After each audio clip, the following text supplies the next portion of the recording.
problem with making racing affordable.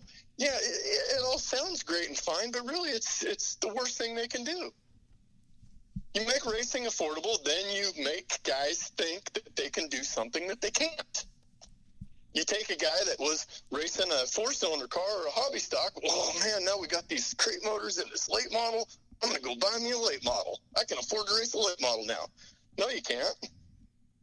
You can afford the engine for a late model now, right. But you still can't afford the tires. You can't afford the fuel. You can't afford the tow bill to tow to 9 different racetracks all in 3 states. The double adjustable shocks. Yeah, you know, now you've tricked all these guys into thinking that they can do this, so they run right out and do it and find out in a half a season or a season that, man, this costs money, now I'm broke, I can't do it. What happens? That's 10 or 15 guys that you don't have at the racetrack now. Right. Because they've broke themselves. Not only that, those 10 or 15 guys, the 4 or 5 or 8 or 9 people that each one of them used to put in the grandstands buying beer and hot dogs, gone. They're not there anymore. So now the promoter's losing money. He doesn't have those people in the grandstands. What happens? He's got to raise the entry fee. Yep. He's got to raise the back or the front gate fee for spectators. Who pays for that? The racer does. Yep. So I mean, it's a vicious circle. Any way you look at it, you can't pinpoint it on any one thing. And I've been doing this for most of my life, and I don't ever see it changing. I really don't. It's going to be this way. It's always been this way, and it isn't going to change. A guy that can only afford a hobby stock shouldn't be in a late model, period. He might very well be able to drive it, but being able to drive it's only part of the equation. You have to be able to afford it. You have to be able to work on it. You have to be able to transport it. You know, otherwise, there's a whole bunch more to it than just being able to drive it. Right. There's a whole bunch of people in the world that got driving talent. I'm not going to take that away from anybody. Right. But there's more to it than that. And not only being a racer, I'm a race fan. I like to watch a good car race. Mm-hmm. I don't want to go to the racetrack and watch 2 guys duke it out front and lap the rest of the field. Right. Nobody wants to watch that.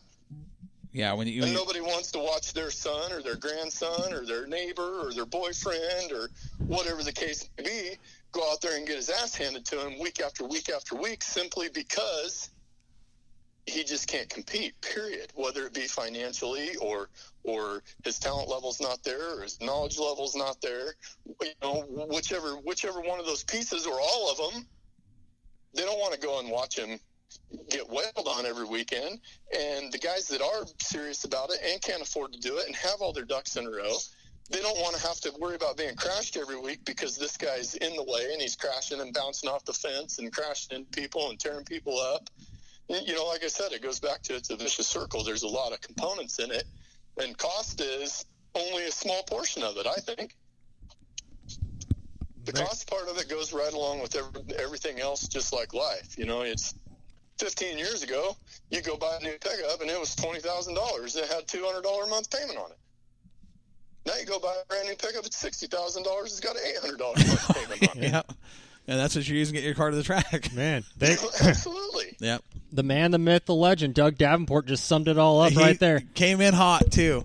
I love it. Doug, we're going to move into our next segment, man. It's always great to talk with you. You always have something exciting to say, and we appreciate your time tonight. And we want to say thanks for being in the High Octane Diecast Hot Pit. Buddy, you can call the show anytime you want. Hey, I appreciate it, guys. Good show. Right. Thanks. Appreciate Doug. it.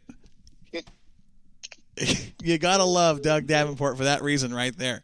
He's going to shoot it to you straight, and he don't care what he says, and he's going to let you. And he's right. And a lot of, when he says race within your means, we've seen a lot of guys, and that came up earlier. A lot of guys want to go race a class because they like it or they think the cars are cool, and they can't. They go step up in that car, and they've priced themselves out of the game. Now they're parked. They're not coming to the track. The fans that they were bringing aren't coming to the track. Their crew members aren't coming to the track. And like he said, those raised costs get passed on down to the racer at the gate. Absolutely. And what it all comes back to, and Doug said it right there, it all comes back to the fans putting butts in the grandstands. If that, like he said, if the guy's sitting there and he's getting wailed on every weekend, getting his butt handed to him, he's going to quit. He's going to quit, number one. And number two, his fans aren't going to enjoy it. Right. Well, unless they're Logano fans, and they're going to love it. Oh man, he did it. That is crazy. I'm glad that Doug came in on the hot pit. That was cool. He's always fun to talk to, and he does, like you said, he shoots it straight. This argument, like he said, I think the thing that Doug said and that thing that I got the most out of says it's always been like this. It's always going to be like this. The cost of racing isn't going to stop going up. It's not going to level off. It's not going to go down. It certainly isn't going to go down. I mean, we see that from every level, whether it's, like I said, from the go-karts to the Cup Series.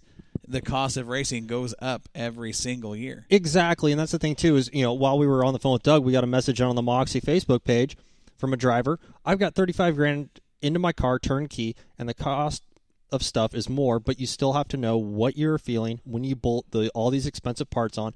And to me, part of the problem is people not knowing what they're feeling and buying more parts just because they thought the stuff would make it faster. Bottom line, race within your means. He even goes on to say, cars are just a pile of pipe.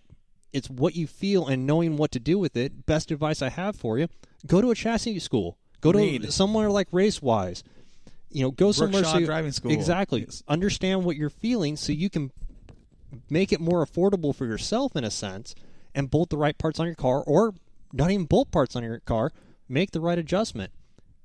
He stepped down from a late model a couple of years ago, like we've seen a lot of drivers do. Mm-hmm. We've seen Lightning jump out of a late model, jump down into a modified. And Ron Brewster. Very successful. Justin Cady. Very successful. Very successful. All those guys do that.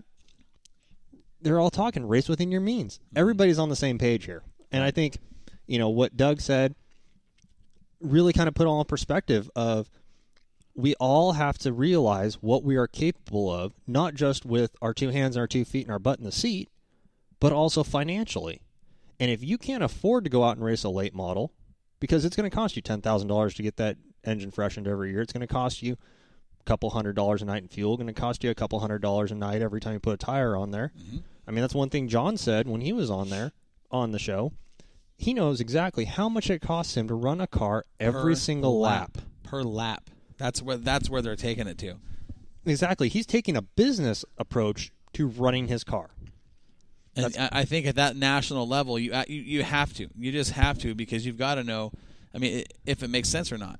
Exactly. If you're doing it for a hobby like these guys out here on the West Coast, it's just not big enough. You cannot race professionally on the West Coast. You can't do it.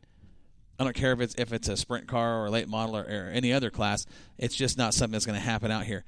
Those guys are taking a business approach because they have to. They're racing 100 times a year.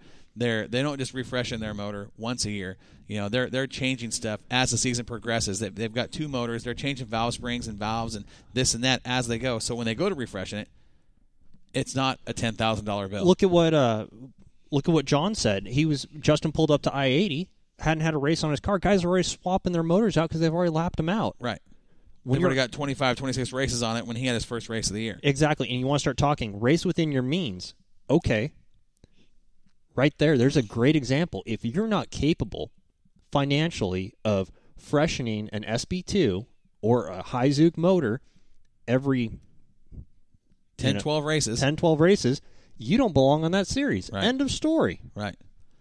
Man, Davenport got me fired up again. Dude, you've been fired up all night. I've been watching your facial expressions during the phone conversations, and you're just like, I'm just waiting for you. I'm standing back. I'm waiting for you to pop off. Well, I haven't been this jacked up since we got in a debate over aluminum slab bodies versus fiberglass bodies versus hard steel bodies on street stocks. It's been an interesting night here on the show. Something very different. Something we haven't really dedicated. Since the off season, an entire show to one subject. I like this. I like taking the time to debate it and talk about it, and I want to hear more from everybody on the Swears Truck and Chat line. Give us a call on the Crocker's Cars call line. We're in the final half hour of the show. If you got something you want to talk about, you want to talk about the cost of racing, you want to talk about how to save money, how to help somebody improve their program, give us a call, 503-862-3478. That phone line is open. The door here at the studio is open. You want to walk in and talk, we'll give you a mic. We'll turn you up and set you free to talk about it. It's an